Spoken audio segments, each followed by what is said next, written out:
who owns Audio Animals? Audio Animals was founded in October the 9th, 2012. So we're now coming up to 10 years. So it was founded by myself, Paul Ashmore, and Nick Birchall. Now, we're cousins.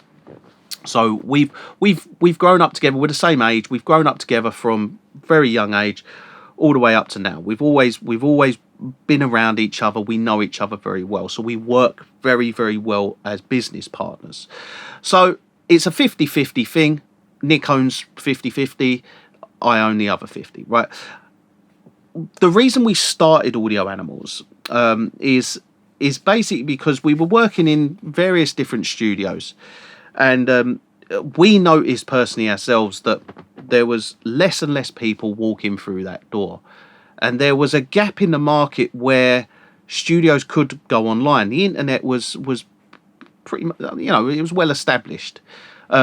We had file sharing over the internet. WeTransfer was well in place, things like that. So we had the ability to send files over the internet. It was just a case of people understanding that what we can do is we can send a file to a mastering engineer over the internet, cut out a lot of the stuff that we don't need to do.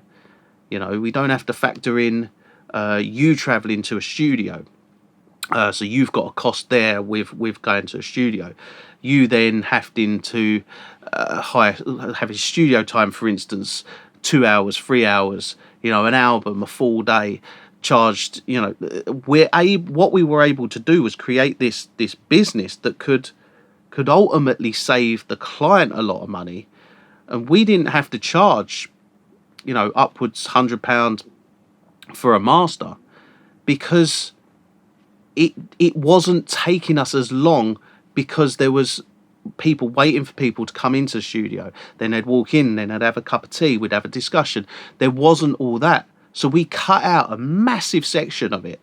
And what it meant was that we could then have this mastering service and mixing service that didn't have all the kind of the pointless stuff that people were paying for but didn't need. Waiting 15 minutes. So we have to factor in, right, they're 15 minutes late. Right, okay, the session started. Right, we're waiting for them. They're paying for it. Whereas this online thing is like, right, we've got the files. We're going to do it in 5 working days. Right, okay. So we do it in 5 working days, get your song back. Right, wicked.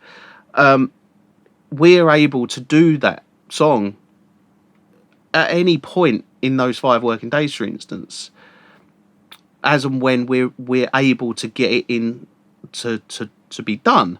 What this means is that the cost is massively decreased. Like it doesn't cost as much to do, so our profits are better.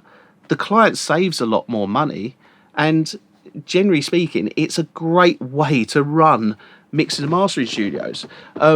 So that's why we did what we did, and I'm really glad that we did, because the businesses that we did work for, they're now bust, or they've just kind of given up because people aren't coming through the door, and the only people they did end up getting through the door in the last years that they were open were bands, and even bands were then, the bands that we work with, for instance. They're recording. They're not having to get recording studio time to record. So it's kind of.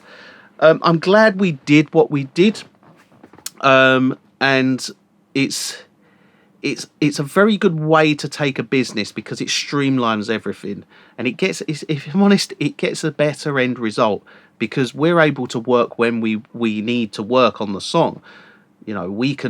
We can work practically on this song without someone standing there going, "Oh mate, does that sound like this? Let's do this." Too many cooks spoil the broth at the end of the day, and someone who is a producer isn't necessarily going to have the right input into the mastering based on their producer skills. You know, they know how they want it to sound, but they don't know what's actually best for the song, and that's why people will come to us. So that's the great thing about a mastering service where it's online, is that it's coming to us. We do the work, we do it right, we do it how it's supposed to be. Then it comes back to you, and you know, 99% of the time, it's like brilliant, perfect, and then the song goes off for release.